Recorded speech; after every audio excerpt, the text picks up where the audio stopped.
Well, this was going to be a little unboxing video. I don't do very many unboxing videos, but this was going to be one. But it seems as though UPS unboxed it for me.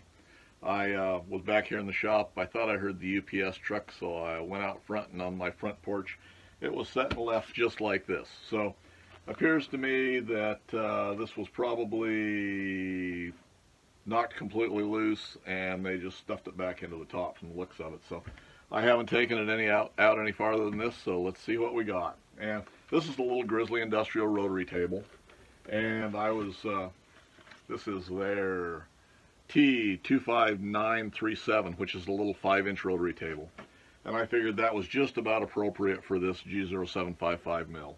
So I thought I would order me up one, and I was surprised they shipped it immediately. You know, it actually came from is it Missouri? It's the back east plant rather than out here on the west coast. And I've watched tracking. It was ordered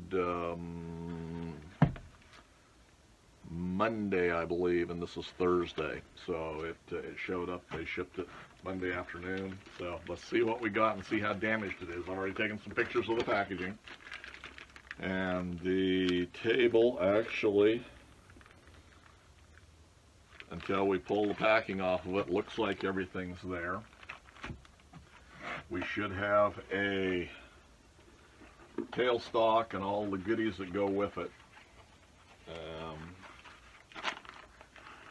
Here is fold down clamps and a set of step blocks and the 4 bolts, so they're in their package the way they're supposed to be. And I'll have to go back through and double check just against on the website to make sure. Now there's a package that is empty, so we don't know what was in there, although there's a check key. There's another empty package. These may have just been inflatable packs to pack with, although I can't imagine that being right. They don't look like they're torn open. Let's see what else we got. Okay, there's T-nuts. Look like they're there. We'll see how many there was supposed to be. Now there is another box of whatever was there was supposed to be there. This is our dividing plates, index plates, set of 3, and the sectors and everything, so that's all there. We have a 4-jaw scroll chuck with both sets of jaws. Now I've heard that these have been extremely stiff and not really as they should be. And then we have the tailstock, I'm sure, in this box. So that's going to be the tailstock, I know. We'll open that in a minute. And there's part of our packing.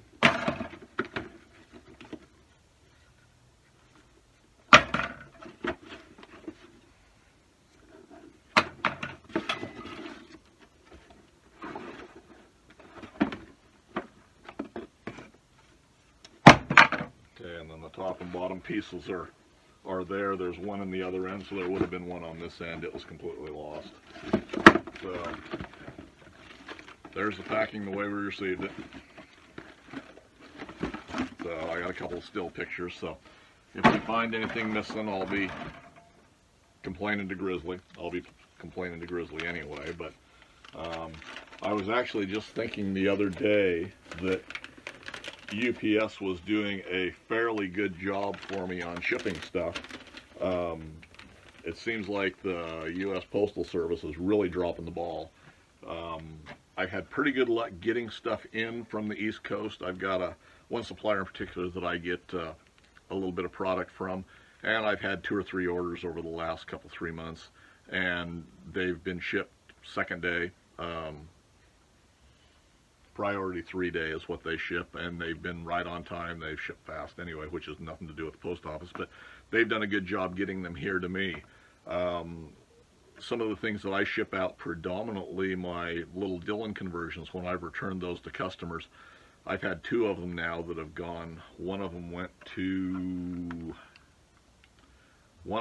completely back east to Vermont, I think, someplace like that.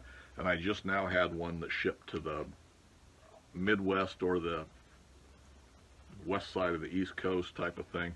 And they've taken forever. I shipped those back priority mail, so they should be there, you know, pretty quick.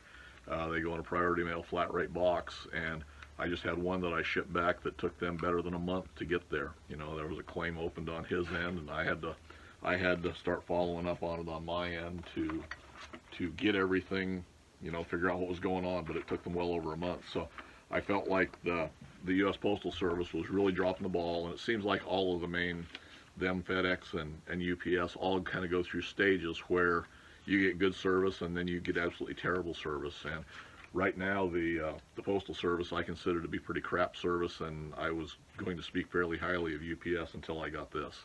And this is just poor handling. You know, this was just a bad thing. So if I look at inventory here real quick, it looks to me like everything's here. I look at box inventory. We've got the rotary table itself. We've got our index plates with our sectors and everything there. We have step blocks, 2 clamps, and 4 hold down. And those hold downs are a little bit different than what they show, I think, but those are fine.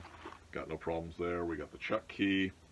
We got the 3-jaw with the 4-jaw chuck, and this is supposed to be a scroll chuck. And then we have 4 little tie-down bolts. So everything is here. Everything looks to be okay. Let's look at our little chuck. And I don't know how much I'm really going to use this chuck. So I've heard not great things about this little 4-jaw chuck. It's supposed to be a scroll chuck. I anticipate clamping things down directly to the rotary table or doing fixtures. We've got inside and outside jaws. And it's kind of a tiny little thing. There's not a whole lot there. All of this stuff's going to get completely disassembled, I can tell already, because we got a lot of crap on there. Now I do have some dinks on the edge of the mounting plate there. So we'll have to look this stuff over fairly close and see what's going to work and what's not. That does not impress me. The rotary table itself is going to be my main concern. So I've heard that this is extremely stiff.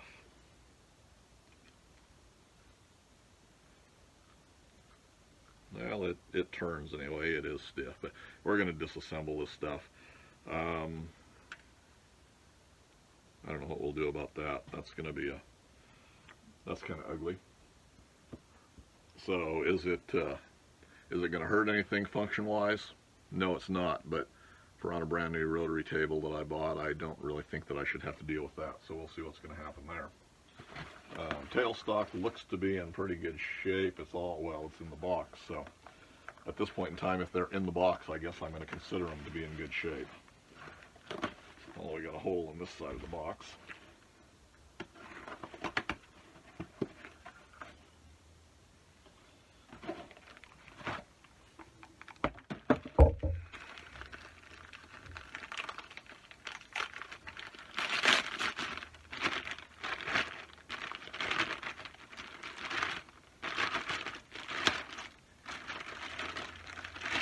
It's already late in the day. I'll have to wait until tomorrow to call Grizzly and discuss this situation with them. Typical Cosmoline on everything. I don't see any problems there. This is what was poking through the side of the box, those bolts. So adjustable tailstock, that looks to be fine. All our little jaws look to be fine. What else do we need here? Those are index plates on our sectors.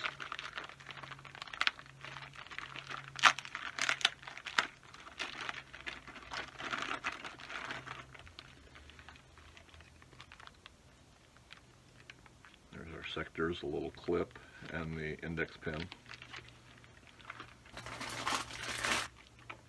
then 3 index plates.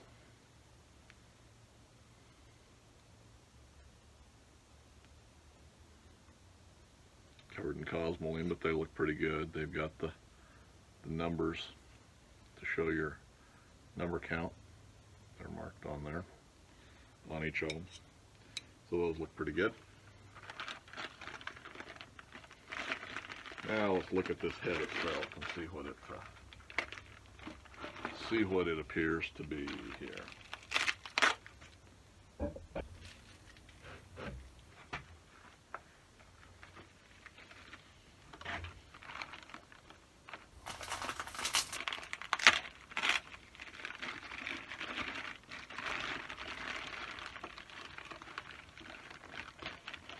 There's our handle.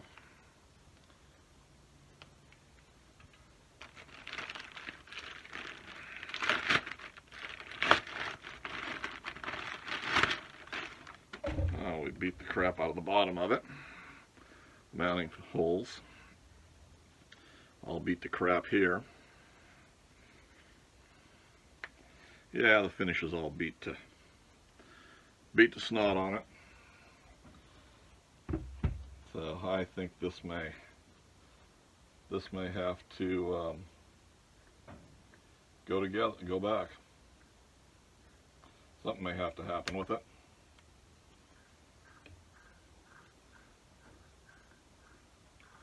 A little bit gritty there.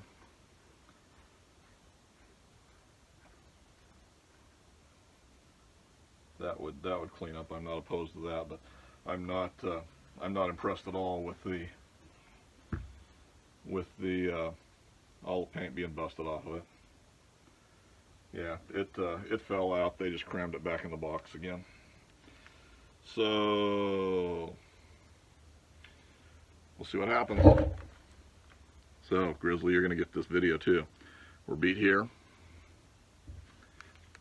We're beat up there. All this down in here. Beat all around here. I don't see any big dings on the index plate itself. Bottom mounting places look okay. Looks like we might be scuffed a little bit there. But there. How's our hand wheels beat to shit? Yep. Yeah, we're gonna have to do something different here. So that's not gonna work for us. Anyway, I think it might be a decent little rotary table. I'm not unhappy with the purchase itself. It looks like it's what I consider to be about appropriate for this mill. I could have probably gone to a 6-inch and been perfectly happy with that. But I think this was a good viable option for the things that I basically want to machine on it. Plus it's probably small enough if I need to, I could put it on the little Atlas mill or on the other Grizzly. It's a not a bad looking little rotary table, but this one's not going to fly for me, I don't think. So anyway, I'm going to post this. You guys can see what they are, and we'll do a little more thorough review of it once we've got one that's not all beat to shit, and we'll see what we really think of it. So anyway, hopefully you find this a little bit useful, and comments or suggestions, leave them in the comments section for me below. And as always, thanks for taking the time to watch, guys.